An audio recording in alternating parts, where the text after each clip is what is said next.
للأسف مع بداية 1/4/2025 هنودع مجاني تطبيق انستا باي. عشان تعرف الرسوم اللي هتدفعها على أي عملية كمل معايا الفيديو للنهاية. أنا مهندس أحمد، وكل المطلوب منك إنك تصلي على النبي وتركز معايا. انستا باي فرض رسوم عبارة عن 1/10% على أي عملية هتعملها في التطبيق، بس في حد أدنى وحد أقصى. الحد الأدنى نص جنيه والحد الأقصى 20 جنيه. يعني إيه يا باشمهندس أحمد الكلام ده؟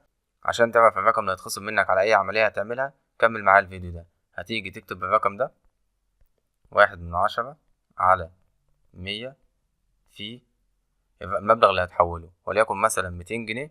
في الحالة دي هيتخصم منك نص جنيه، لأن احنا قايلين إن الحد الأدنى عبارة عن نص جنيه.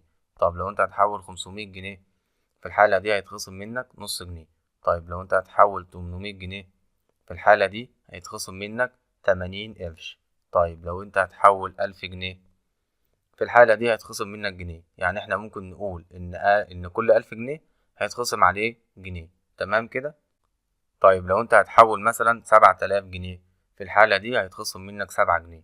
طيب لو انت هتحول وليكن 18000 جنيه في الحالة دي هيتخصم منك 18 جنيه. طيب لو انت هتحول 20000 جنيه في الحالة دي هيتخصم منك 20 جنيه. طيب لو انت هتحول وليكن 25000 جنيه في الحالة دي هيتخصم منك 20 جنيه، لأن احنا قايلين إن الحد الأقصى 20 جنيه.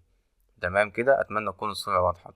بعد سنتين كاملين من استخدام تطبيق انستا باي، استخدام مجاني تماما، جه الوقت خلاص اللي هنودع فيه مجاني تطبيق انستا باي. شكرا لصاحب فكرة تطبيق انستا باي، وشكرا لكل القائمين عليه، وشكرا على الفترة المجانية الجميلة دي. ما تنساش بقى ان انت تصلي على النبي قبل ما تقفل الفيديو.